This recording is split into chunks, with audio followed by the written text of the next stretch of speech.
भैया आपकी आवाज नहीं आ रही है। भैया आपकी आवाज नहीं आ रही है। योपाकरोत्तं धवरं मुनीनां पतञ्जलिं प्राञ्जलिरानतोऽस्मि। ॐ शान्ति शान्ति शान्तिः। आने लगी ना आवाज? जी भैया अभी क्लियर है। हाँ, कहानी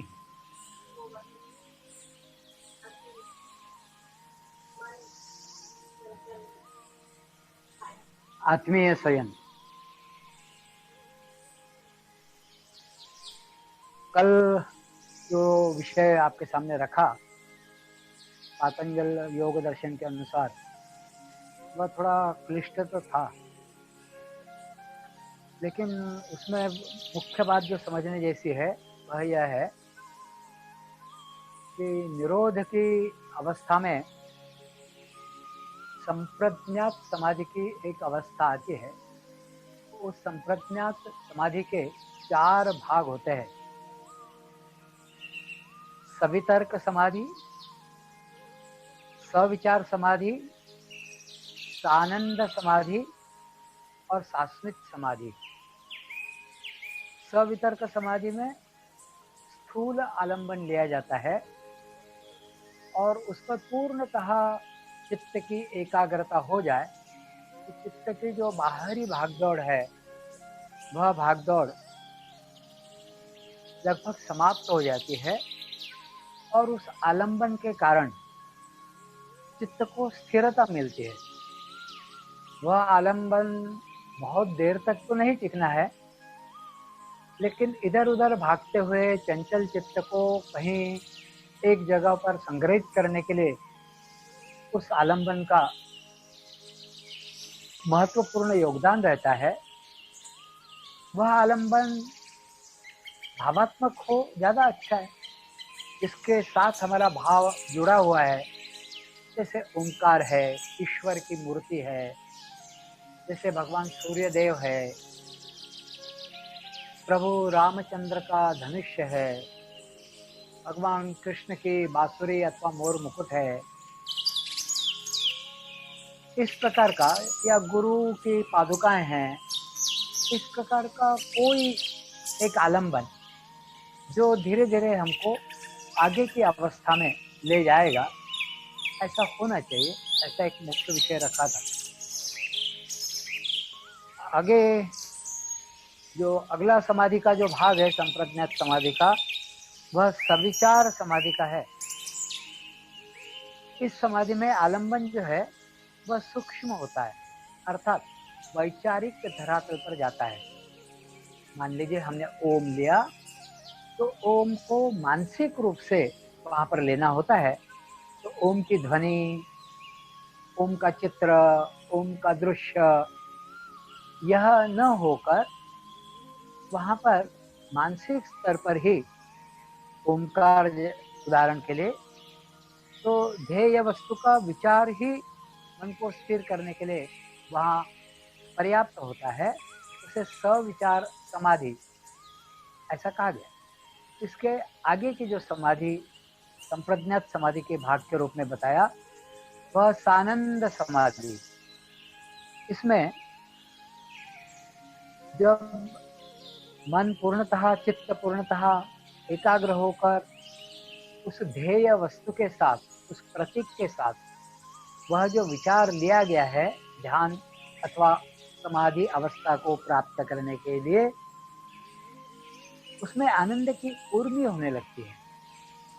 चित्त शांत होने के कारण, एक ही स्थान पर टिकने के कारण, चित्त की व्यग्रता समाप्त हो जाने के कारण चित्त में आनंद की लहरियां उठने लगती है और ऐसा लगता है कि ऐसा आनंद निरंतर हमारे जीवन में आता रहे, तो मन उसमें और गहराई से जुड़ जाता है। फिर इसके आगे की जो अवस्था है, वह उस आनंद का मतलब मैं आनंद स्वरूप हूँ, यह जो भाव वहां पर बनता है, उस भाव के भी आगे सस्मित, मतलब मैं आनंद से हूं, इस बात में से आनंद पूर्वक या आनंद से यह निकल जाता है और मैं हूं, अहम अस्मि या अस्मि, केवल इतना भाव, तो इसको सास्मित समाधि, स अस्मि समाधि, मैं हूं इतना भर भाव वहां पर रहता है। अर्थात इसके आगे भी समाधि की अवस्था या ध्यान की अवस्था बढ़नी चाहिए, लेकिन यह यहाँ तक पहुंचना भी महत्वपूर्ण है। और यह संप्रज्ञात समाधि के 4 भाग हुए। यहाँ पर एक बात को थोड़ा सा हम लोग समझ लेते हैं, एक कॉन्सेप्ट को जो बहुत महत्वपूर्ण रहेगा, और आगे चलकर फिर असंप्रज्ञात समाधि की दृष्टि से कैसे तैयारी होती है यह हम देखते हैं। वैसे असंप्रज्ञात समाधि के 2 भाग होते हैं, 2 प्रकार है। ये जो असंप्रज्ञात समाधि है, उसका पहला जो भाग है वह सबीज भव प्रत्यय ऐसा है। तो मुमुक्षु साधक ने जो उपेक्षणीय ऐसा जो भाग है, और जो दूसरा निर्बीज समाधि का जो उपाय प्रत्यय है, उसको आदरणीय बनाना चाहिए। आदरणीय इसलिए सूचित कर रहे हैं कि इन दोनों प्रकारों को 2 विभागों में बांटा गया है, और साथ ही ये दोनों ही बहुत महत्वपूर्ण है और हमारे चित्त को उधर की तरफ ले जाने की आवश्यकता है। ये जो 19वां सूत्र जिस पर अभी अपन चर्चा कर रहे हैं, इस सूत्र में सबीज असंप्रज्ञात समाधि का रूप बताया है। वह सूत्र है भव प्रत्ययो विदेह प्रकृतिर्लयानाम, ऐसा यह सूत्र है। भव प्रत्यय मतलब उस बात का प्रत्यय होना। क्या? तो हम जिस भाव पर वहां पर पहुंचे हुए हैं, तो वहां विदेह और प्रकृति लय, ऐसे 2 पद, तो भव प्रत्यय, विदेह और प्रकृति लय, ऐसे 3 भाव वहां पर उठते हैं। और जिस कारण इस पर थोड़ा सा विचार सूक्ष्मता से करने की आवश्यकता है। यह कैसे उठते हैं, यह क्या होता है। हम सामान्य रूप से क्लेश इस शब्द को जान जाते हैं या जान गए हैं, और हम सूक्ष्म रूप से जब क्लेश को जानते हैं तो उसके निवारण के लिए हम प्रयास करते हैं। तो क्लेश क्या होते हैं? तो चित्त जब किसी विषय के साथ इंद्रिय के माध्यम से जुड़ जाता है, तो उस विषय से कुछ सुख उत्पन्न हुआ ऐसा लगता है, लेकिन जब वह सुख कभी उत्पन्न होता है, कभी नहीं होता है, उस विषय वस्तु का या साधन का अप्राप्त होने के कारण भी पूर्व में जो सुख प्राप्त हुआ उसकी पुनः लालसा उत्पन्न होती है। तो अंततः वह सुख की स्थिति पुनः हमें दुख की तरफ ले जाती है। अथवा किन्हीं कारणों से मान लीजिए कि वह सुख अप्राप्त है। उदाहरण के लिए मान लीजिए मीठा मुझे बहुत अच्छा लगता है, या किसी व्यक्ति को अच्छा लगता है, और उसको डायबिटीज है, तो डॉक्टर मना करते हैं। मतलब जो मीठा अच्छा लग रहा था उसको डॉक्टरों द्वारा मना करने के कारण चिकित्सकों ने कहा कि यह यदि खाओगे तो तुम्हारी समस्या बढ़ेगी, तो उसके कारण भी दुख की अवस्था में जाते हैं। कभी कभी हम चिंतन करते रहते हैं, हमें बहुत अच्छा लगता है, लेकिन उस चिंतन का जो परिपाक है वह हमें वह योजना का परिणाम नहीं मिलता है। मान लीजिए हम सोच रहे हैं कि परीक्षा में मुझे इतने परसेंटेज मार्क्स मिले, और मैं सोचता हूँ उसके साथ, जुड़ता हूँ इस विषय के साथ, और मैं अभी खुशी में हूँ कि मुझे इतने मार्क्स मिलेंगे, और मान लीजिए किसी कारण से वह मार्क्स नहीं मिलते हैं। मेरा प्रत्यक्ष इंद्रिय किसी विषय के संपर्क में तो नहीं आया, लेकिन सोचने से चित्त में वह विषय उठा और उस विषय की पूर्ति नहीं हुई, तब भी मुझे दुख हुआ। तो ऐसे दुख के या क्लेश के, कष्ट के, पीड़ा के दुख के विभिन्न कारण बनते हैं। तो इसलिए यह क्लेश कैसे उत्पन्न होते हैं, इसको थोड़ा सा देखने की आवश्यकता है। और फिर इन क्लेशों के निवारण के लिए हमें प्रति प्रसव का अभ्यास करने की जरूरत है। अब यह शब्द नया आया, प्रति प्रसव। भाई प्रसव होगा तभी तो प्रति प्रसव होगा। प्रसव के विरोध में प्रति प्रसव। प्रसव, यदि किसी चीज का जन्म होना है तो प्रति प्रसव उस चीज का जो जन्म हुआ है उस चीज का पुनः वापस हो जाना, जहां से वह आया और प्रकट हुआ उस स्थान तक पुनः वापस जाना, उसे प्रति प्रसव ऐसा शास्त्र कहते हैं। योग शास्त्र में कहा गया है कि प्रति प्रसव का अभ्यास सूक्ष्म क्लेशों का निवारण करने के लिए बहुत महत्वपूर्ण है। और आगे पतंजलि योग दर्शन में वह द्वितीय पाद में अर्थात साधन पाद में 10वें सूत्र से आगे बताया है, उसका तब हम ज्यादा विस्तार से बात करेंगे। लेकिन यहाँ पर इस कॉन्सेप्ट को समझने की आवश्यकता है। प्रतिप्रसव का मतलब क्या है? तो जिस क्रम से उपादान से मतलब मूल स्थान से कोई चीज का उत्पन्न होना और फिर उसके द्वारा उत्पन्न होते होते एक कार्य में उसका रूपांतरण हो जाना, तो कार्य निर्माण उससे हो जाता है। उसका जो मूल कारण है उसे उपादान ऐसा कहते हैं। जिस क्रम से यह होता है उसे प्रसव कहते हैं। मतलब कहीं पर आपके अंदर संकल्प जगा, फिर विचार, फिर चित्त पर वह आया, फिर मन को निर्देशित किया, फिर मन से पंच ज्ञानेंद्रियों को सूचना मिली, फिर पंच ज्ञानेंद्रियों ने कर्मेंद्रियों को सूचना दी, और फिर पंच कर्मेंद्रियों ने व्यवहार करते हुए उस रूप को पूर्णता प्रदान करी। तो कहाँ से उत्पन्न हुआ? संकल्प से। तो संकल्प कहाँ से उत्पन्न हुआ? संकल्प को शक्ति कहाँ से प्राप्त हुई? आत्म तत्व से। तो यह जो प्रक्रिया, यह जो चेन है, इसे प्रसव ऐसा कहते हैं। उस कार्य का यह प्रसव हुआ। आत्म के द्वारा शक्ति प्राप्त कर चित्त के गहराई में संकल्प जगा, चित्त पर विचार आया, मन पर गया, इंद्रियों को पता पड़ा, इंद्रियों ने जाना, समझा, करना चाहिए नहीं करना चाहिए इसका निर्णय लिया, कर्मेंद्रियों पर गया और कर्मेंद्रियों ने प्रत्यक्ष कृति में इसको बदला। तो वह जो मूल स्थान है उसे उपादान कहते हैं, जहां से इस बात की शुरुआत हुई। और उसका कार्य उस प्रत्यक्ष रूप में जो दिखाई पड़ रहा है उसको कारण के रूप में हम देख सकते हैं कि प्रत्यक्ष वहां पर दिखाई पड़ा। इसके लिए एक उदाहरण शास्त्र देते हैं, इसको थोड़ा सा समझ लेते हैं। बहुत सरल सा उदाहरण है और बहुत अच्छा है, सटीक है। जैसे कपास है, कपास से सूत बनता है, सूत को ईंटा जाता है, उससे वस्त्र बनता है।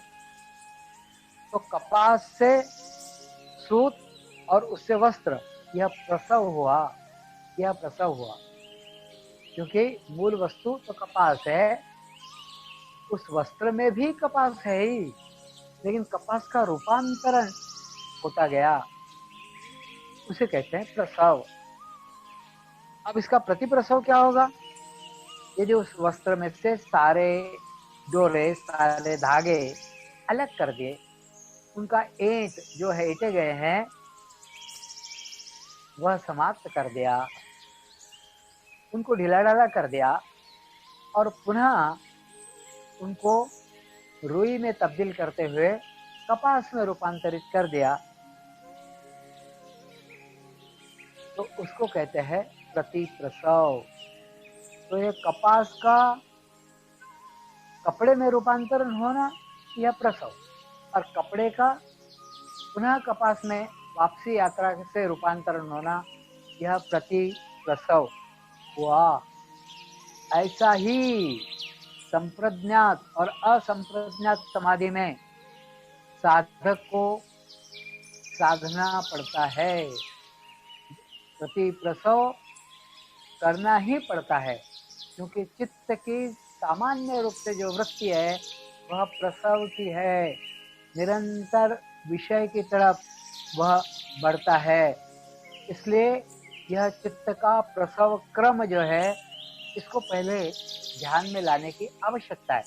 जब प्रसव ध्यान में लाएंगे तब फिर प्रति प्रसव के लिए हमारा चित्त तैयार हो सकता है, और यह साधकों के लिए बहुत आवश्यक है। क्योंकि हम ये एकदम से यह कह देते हैं कि मुझे बहुत कष्ट है, मुझे बहुत पीड़ा है, मुझे बहुत दुख है, मेरा मन बिल्कुल आगोश में नहीं आता है, वश में नहीं आता है, बिल्कुल कंट्रोल में नहीं है, मैं अपने मन को नियंत्रित नहीं कर सकता हूँ या कर सकती हूँ, लगातार विषयों की तरफ मन भागता है, ऐसा हम कह देते। लेकिन उसकी शुरुआत कहाँ से हुई, वहां तक पहुंचना जरूरी है। जहां से शुरुआत हुई वहीं को कट ऑफ करना, यही तो संप्रज्ञात समाधि हुई। इसलिए ये जो सारी चेन है, प्रत्येक विषय की उपभोग लेने की स्थिति तक की, उस चेन को समझना जरूरी है। और इस दृष्टि से श्रुति में यह कहा गया है, कठोपनिषद के अंतर्गत वल्ली 3 में मंत्र 10वां और 11वां है, इंद्रियेभ्यः परवृथा अर्थेभ्यश्च परम मनः, मनसस्तु परा बुद्धिः, बुद्धेरात्मा महान परः, महतः परम व्यक्तम अव्यक्तात् पुरुषः परः, पुरुषान्न परम किंचित सा काष्ठः का परागति ही। किससे क्या पर है, पर मतलब इसके आगे क्या है, तो महतः पर, तो पहले तो है मनसस्तु परा बुद्धि, मन से पर मतलब आगे बुद्धि है, बुद्धि से पर आगे आत्मा है। तो इस प्रकार बुद्धि से आगे आत्मा मतलब और सूक्ष्म रूप में है, इस प्रकार वह पर है। और बुद्धि से भी आगे आत्मा, और आत्मा के भी आगे वह महतत्व है, और महतत्व के भी आगे वह पुरुष है। और पुरुष के आगे क्या है, पुरुषान्न परम, उसके आगे और कुछ पर नहीं है। जहाँ पुरुष से तात्पर्य है वह ईश्वरी तत्व। तो कहाँ से शुरुआत हुई, इंद्रिय से पर क्या है, मन, मन से पर क्या है, बुद्धि, बुद्धि से पर क्या है, आत्मा, आत्मा से पर क्या है, वह महतत्व, महतत्व मतलब तीनों गुणों का जहाँ पर है मेल, और यह जो प्रकृति के रूप में वह जो अभिव्यक्त होती है, वह आत्मा के ऊपर संस्कारों के रूप में कार्यरत रहती है, वह उसके भी पर मतलब आगे है। उससे भी आगे क्या है, पर महत्व के आगे पुरुष है, और पुरुष के आगे क्या है, पुरुष के आगे वह जो परम पुरुष है, उससे आगे फिर कुछ भी नहीं है, वह ईश्वरी तत्व है, वह सबसे आगे है, उससे आगे कुछ नहीं। ऐसा कठ उपनिषद में कहा गया है। इसका क्या तात्पर्य होता है, इंद्रिय से क्या सूक्ष्म है, तो इंद्रिय से सूक्ष्म, पहले तो इंद्रिय विषय के साथ जुड़ता है, तभी जाकर हमें सुख प्राप्त होता है या दुख में रूपांतरित होता है। सु और दु जो कल हम देख चुके हैं, ख मतलब इंद्रिय, सु मतलब तो उस विषय के साथ जब जुड़ जाता है तब अनुकूल संवेदना वहां पर उत्पन्न होती है, इसलिए सुख उसको हम बोलते हैं। और दुख, ख मतलब इंद्रिय पुनः किसके साथ जुड़ता है, तो विरोधी भावना से जुड़ता है, इसलिए प्रतिकूल संवेदना वहाँ उत्पन्न होती है, वह दुख। हर विषय के साथ यही होता है। और तब हम सोचते हैं कि यह प्राप्त करना चाहिए कि नहीं करना चाहिए, लेकिन संप्रज्ञात समाधि तक पहुंचते हुए हम इस सुख दुख के आगे चले जाते हैं, लेकिन फिर भी चित्त निरंतर काम करता रहता है। जब वह वित्थान की दिशा में होता है, जब वह वापस आता है उस अवस्था से, तो निरंतर वह कार्यरत रहता है।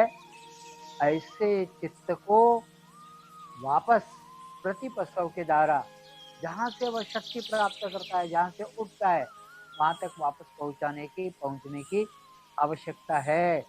इसको हम थोड़ा सा समझ लेते हैं। तो क्या हो रहा है, विषय को जो व्याप्त है, विषय के साथ जो जुड़ता है, वह आपका इंद्रिय है। कौन सा इंद्रिय? तो ज्ञानेंद्रिय। ज्ञानेंद्रिय के माध्यम से चित्त विषय को जाकर आप्लावित करता है, तब हमें उस विषय की जानकारी या सुख अथवा दुख की संवेदना, प्रतिकूल अथवा अनुकूल संवेदना वहां उत्पन्न होती है। यदि अनुकूल है तो चित्त पुनः दौड़ता है, यदि प्रतिकूल है तो चित्त अपने आप को रोकता है। लेकिन अब नहीं हुआ, फिर कभी होगा, ऐसा सोचकर फिर से वह उसकी तरफ दौड़ता है। अब ये चित्त जो है, ये कैसा काम करता है? तो चित्त को कहाँ से शक्ति मिलती है, ऊर्जा मिलती है? तो चित्त के परा, चित्त के आगे क्या है? तो बुद्धि है। बुद्धि से निर्णय होता है कि ये करो, तब चित्त वहां उत्पन्न होता है, या चित्त क्रियाशील होता है, और फिर चित्त मन को शक्ति प्रदान करता है, मन इंद्रिय को शक्ति प्रदान करता है, और इंद्रिय उस विषय के साथ जुड़ता है। तो बुद्धि से शुरुआत हुई, लेकिन बुद्धि को भी तो कहीं से शक्ति मिलती होगी। तो बुद्धि के आगे, बुद्धि से परा क्या है? वह महत तत्व है। अव्यक्त तो होता है वह, लेकिन अव्यक्त से भी और गहरा होकर वह पुरुष होता है, लेकिन एक इकाई के रूप में वह पुरुष होता है। वह जब परम पुरुष तक पहुंचता है प्रकृति के माध्यम से आगे जाकर, तब उसको हम परम पुरुष या ईश्वरी तत्व ऐसा कहते हैं। उसके आगे फिर और कुछ नहीं होता है। तो वह सबसे सूक्ष्म है, सबको उसने व्यापा हुआ है, सबसे सर्वाधिक बड़ा है वह नित्य स्वरूप है, और सबकी पराकाष्ठा है वह। कौन? तो परम पुरुष, जिसको पुरुष हम इस शब्द से कह सकते हैं। तो श्रुति कहती है आत्मा से भी अव्यक्त क्या है? तो वह महतत्व से फिर बुद्धि, बुद्धि से मन, मन से सूक्ष्म विषय, सूक्ष्म विषय से इंद्रिय, और इंद्रिय से स्थूल विषय का आभोग। यह जो चेन है, अब इस चेन को हमने आज समझ लिया। अब प्रत्येक बार जब भी हम ऐसा मानते हैं कि किसी विषय के आभोग के कारण, अर्थात संपर्क में आने के कारण हमें सुख हो रहा है, तो यह सुख की चेन जो है वह उल्टी करके हमको वापस वहां तक ले जाना है। तब यह बाह्य विषयों से जो आनंद मिलता है, ऐसा हमें जो लग रहा है, इस बात से हम हट जाते हैं, दूर हो जाते हैं, और आनंद का जो मूल स्थान है वह हमारे भीतर ही है, ऐसा हम समझने लगते हैं। इसलिए प्रकृति का पुरुष में लय होना यह प्रतिप्रसव है। महातत्व का प्रकृति में लय होना यह भी प्रतिप्रसव है। बुद्धि का महतत्व में लय होना यह भी प्रतिप्रसव है। मन का बुद्धि में लय होना यह भी प्रतिप्रसव है। सूक्ष्म विषय का मन में लय होना यह भी प्रतिप्रसव है, और विषय का लय होकर वह मन में प्रवेश करता है, वह भी प्रतिप्रसव है। तो प्रतिप्रसव की यह चेन धीरे धीरे उल्टी चलानी यह साधकों के लिए जरूरी है। और इस दृष्टि से संप्रज्ञात समाधि में जहाँ अस्मि मैं हूँ यह जहाँ उपस्थित है वहां तक पुनः वापस पहुंचना, मतलब हमने स्थूल विषय लिया समाधि के लिए, मन कुछ एकाग्र होने लगा तो सविचार समाधि तक आए, सवितर्क से सविचार समाधि तक आए, पर वह विचार भी धीरे धीरे समाप्त होकर हम आनंद समाधि पर आए, हमें आनंद होने लगा, अच्छा लगने लगा और मन में उर्मी उठने लगी आनंद की, और फिर उससे भी आगे बढ़ने लगे। जब आनंद हो न हो फिर भी मैं इसे करूंगा, करता रहूंगा, और ऐसा करते करते वह और सूक्ष्म की तरफ जब जाता है तो इसे हम कहते हैं सास्मित समाधि। उस समाधि की जो अवस्था है जिसमें अस्मि पूर्णतः रहता है और आनंद स्वरूपता समाप्त हो जाती है, विषय के द्वारा प्राप्त करने का आनंद की अवस्था पूर्णतः समाप्त होने के कारण केवल मैं उपस्थित हूँ, ऐसा प्रतिप्रसव घटित होता है। यह प्रतिप्रसव शास्त्र का अभ्यास करते हुए, योग का अभ्यास करते हुए नित्य नियम से यह हम सब साधकों के जीवन में आना अवश्यम भावी है, आवश्यक है। तो परमार्थ के उन्नति का यह सोपान है, परमार्थ की दिशा में अग्रसर होने का यह मार्ग है। परमार्थ की ओर धीरे धीरे बढ़ने के लिए जो रास्ता चाहिए वह रास्ता यही प्रतिप्रसव का रास्ता है। अन्यथा अंदर से भीतर से शक्ति प्राप्त कर उसका व्यय करते हुए इंद्रियों के द्वारा हम वस्तु के उपभोग में निरंतर लगे रहते हैं और हमें ऐसा लगता है कि यह सुख ही वास्तविक है। इसलिए प्रतिप्रसव के द्वारा हम क्या है उधर की तरफ लौटना यह शास्त्र में अपेक्षित है, शास्त्र के द्वारा इसको हमें साधना है, तब जाकर सही अर्थ से हमारे जीवन में साधना उठेगी। यह बहुत महत्वपूर्ण बात है जो हम सब लोगों ने ध्यान रखना चाहिए।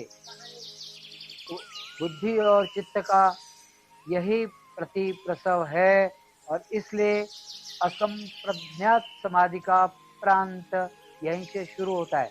जब तक कोई ना कोई विषय टिका हुआ रहता है तब तक संप्रज्ञात समाधि का विषय है और हम असंप्रज्ञात समाधि की तरफ जाना शुरू करते हैं। और इसलिए चित्त की सभी वृत्तियों का उपरम अर्थात विराम जब हो जाता है, उसी का जब साक्षात्कार होता है कि सभी चित्त की वृत्तियों का पूर्णतः विराम हो गया, उपरम हो गया, तब संस्कार शेषता वहां पर सधती है। अर्थात सारे संस्कार कि मुझे ये चाहिए वो चाहिए वाले तो बहुत पहले ही संप्रज्ञात समाधि के दौरान ही समाप्त होते, लेकिन संप्रज्ञात समाधि में भी अस्मि मैं हूँ यह जो संस्कार रहता है उस संस्कार का भी जब नाश हो जाता है, क्यों? क्योंकि प्रतिप्रसव के द्वारा, क्योंकि इस संस्कार को कहाँ से बल मिला? तो इस संस्कार को आत्म तत्व से बल मिला और उस आत्म तत्व की तरफ हम बढ़ते हैं। इसलिए उस तरफ बढ़ने का प्रतिप्रसव से अपने आप असंप्रज्ञात समाधि घटित होती है। अस्मि मैं हूँ यहाँ तक तो संप्रज्ञात समाधि का क्षेत्र हुआ, और जब यह भाव भी समाप्त हो जाता है अर्थात पूर्ण रूप से संस्कारों का संस्कार शेषता वहां बढ़ जाती है, संस्कारों का समाप्तिकरण हो जाता है, विलय हो जाता है, क्योंकि वह संस्कार जहाँ से उठे वहां पुनः वापस चले जाते हैं। यह प्रतिप्रसव घटित होता है। इस कारण संस्कार ही नहीं है तो फिर संप्रज्ञात समाधि, आगे निरुद्ध अवस्था, आगे चित्त की वृत्तियां, यह सारा कुछ फिर शेष रहता ही नहीं है, ऐसा पतंजलि महामुनि कहते हैं। इस दृष्टि से इस सूत्र में बहुत महत्वपूर्ण ऐसा यह सारा घटनाक्रम दिया गया है। हम सब लोगों को इस बात को ध्यान में रखने की आवश्यकता है। एक छोटी सी कहानी इस निमित्त यहाँ पर बताने का प्रयास करता हूँ। आप लोगों ने पढ़ी भी होगी, सुनी भी होगी। कौरवों ने पांडवों को द्यूत में हराया और द्यूत में हराकर बहुत सारी शर्तें रखी कि 12 वर्ष का वनवास और 1 वर्ष का अज्ञातवास तुम्हें करना पड़ेगा। सारे पांडव निकल पड़ते हैं और उस दौरान कौरवों ने एक योजना बनाकर, ये अच्छा मौका है, ये झंझट ही न हो, ये पुनः वापस आए और राज्य मांगे, इसलिए इनको तो मार डालो जैसे तैसे। तो उन्होंने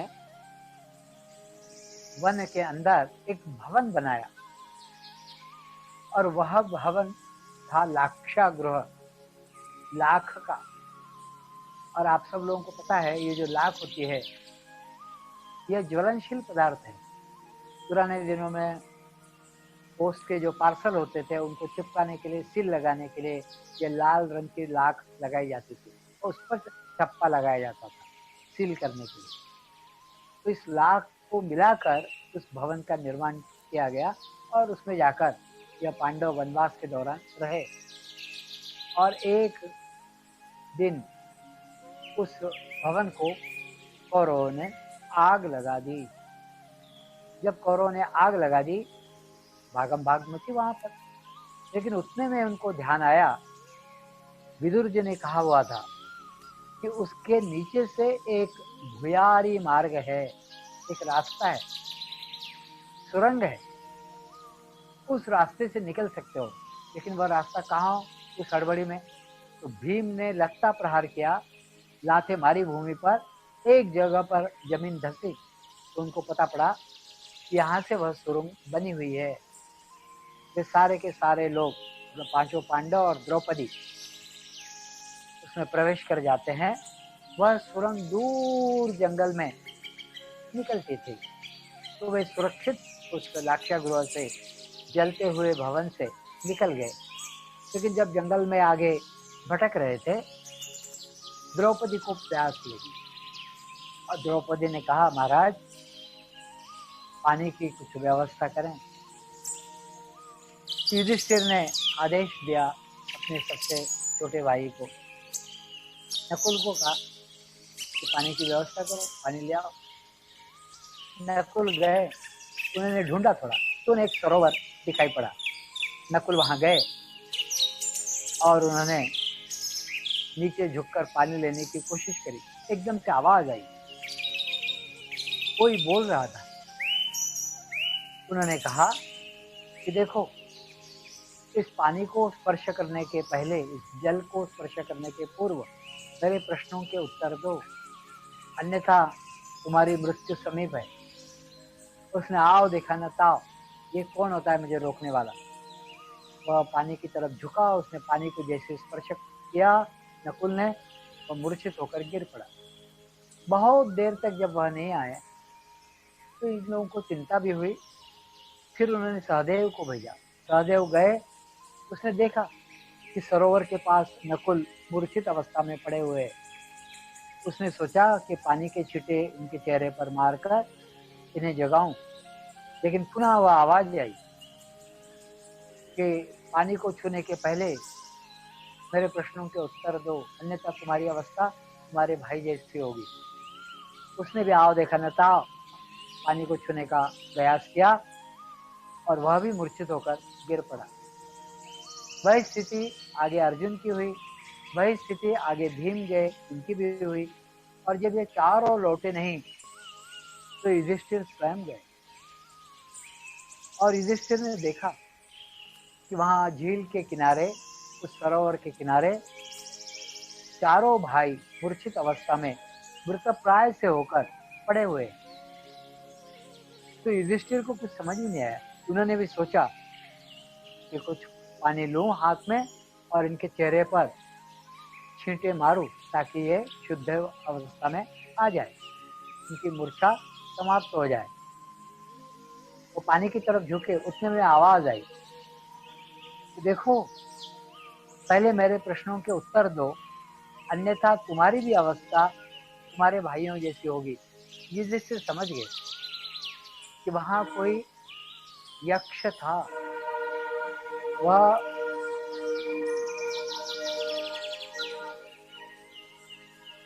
बगुला वेशधारी यक्ष था। युधिष्ठिर समझ गए कि इनके प्रश्नों के पहले उत्तर देने चाहिए। युधिष्ठिर ने कहा, महाशय, आपको जो पूछना है पूछिए। यक्ष ने वहां पर अनेक प्रश्न पूछे, 100 प्रश्न पूछे। महाभारत में यह प्रकरण यक्ष संवाद इस नाम से दर्ज है, अंकित है।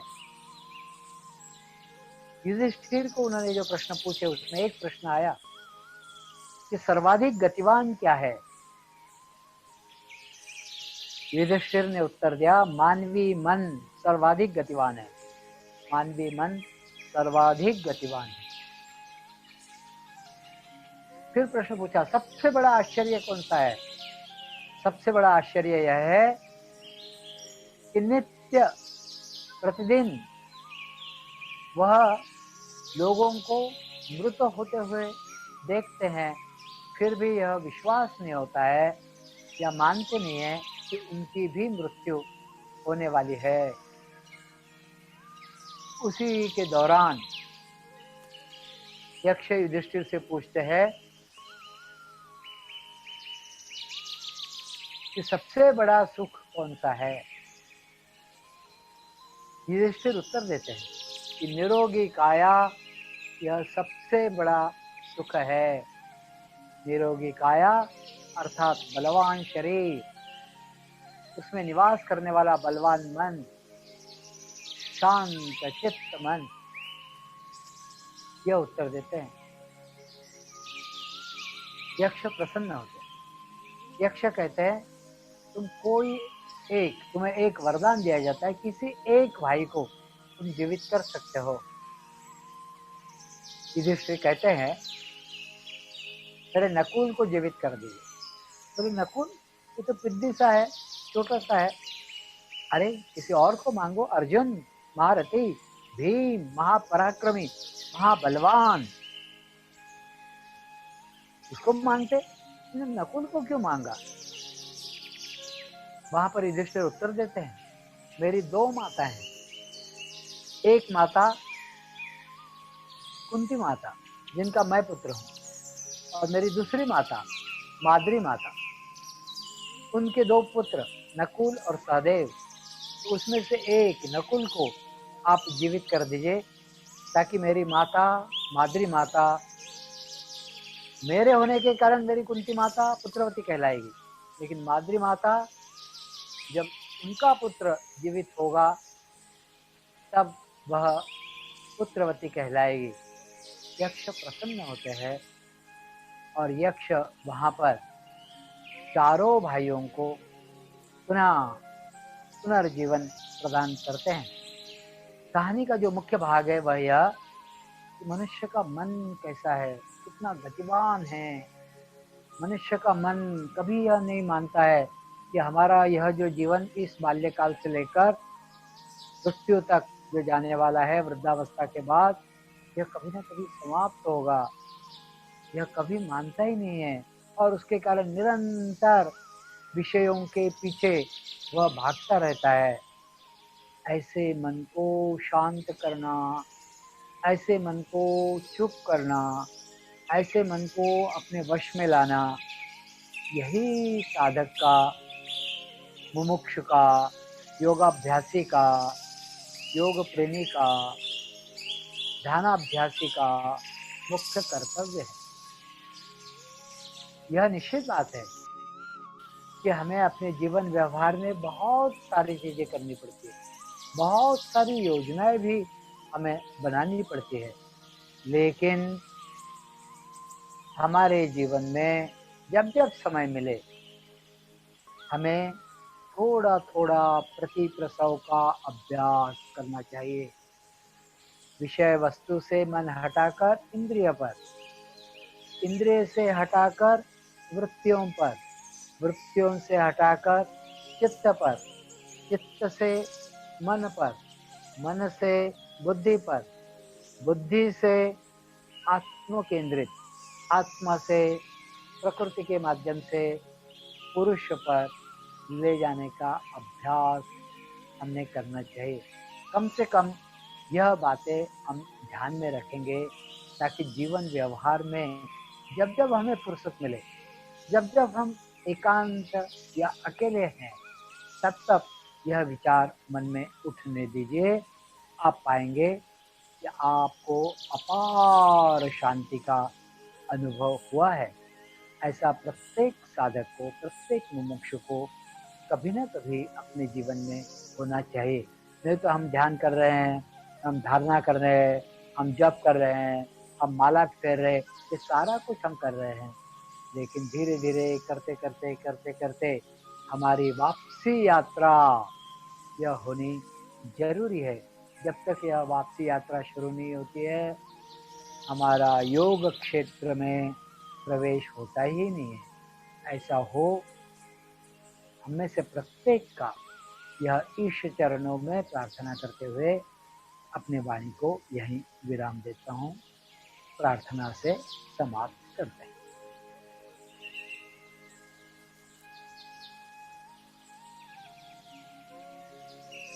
सर्वे भवन्तु सुखिनः, सर्वे सन्तु निरामयाः, सर्वे भद्राणि पश्यन्तु, मा कश्चित् दुःखभाग् भवेत्। ओम शांति शांति शांति।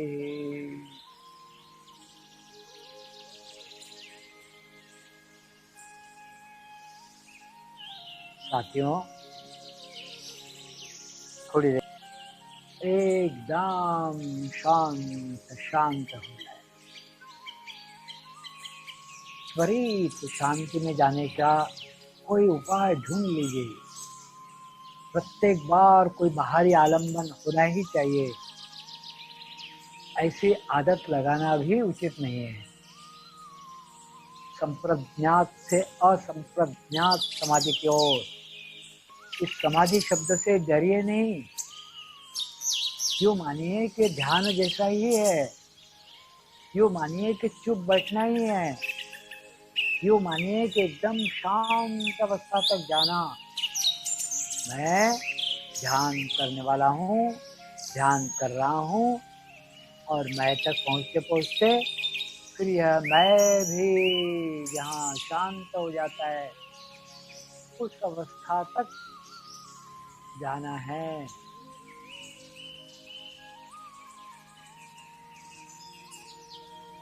जैसे कभी कभी कहीं पर घूमते हुए पैर में कांटा चुभता है, तो हम दूसरा एक बड़ा कांटा लेते हैं और उस कांटे से छोटा कांटा निकाल देते हैं। उस बड़े कांटे को हम अपनी जेब में, अपनी पॉकेट में लेकर नहीं चलते हैं, उसे भी फेंक देते हैं। ठीक वैसा ही यदि हमने कोई आलंबन लिया भी, तो वह आलंबन नष्ट होना चाहिए, समाप्त होना चाहिए।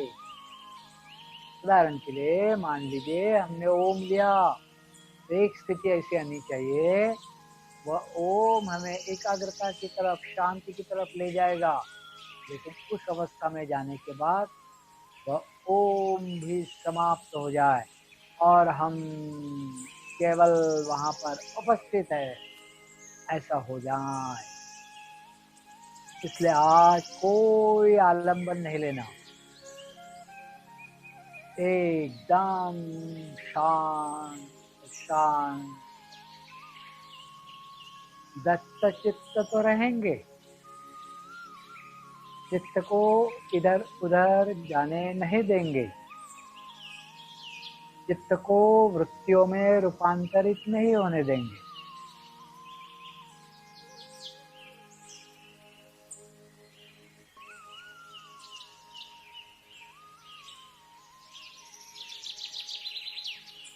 थोड़ी देर शांति की अवस्था में बने रहेंगे, एकदम शांत शांत मनस्थिति,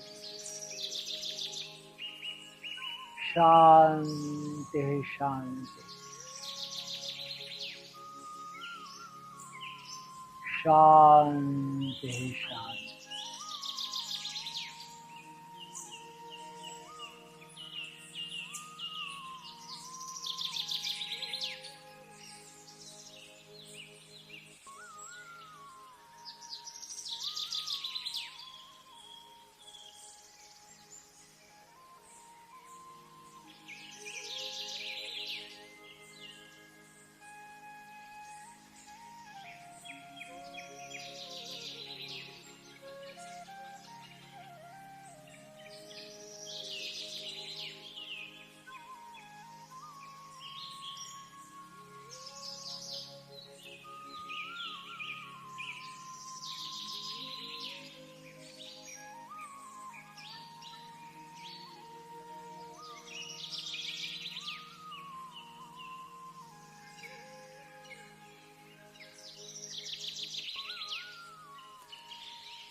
शांति शांति शांति।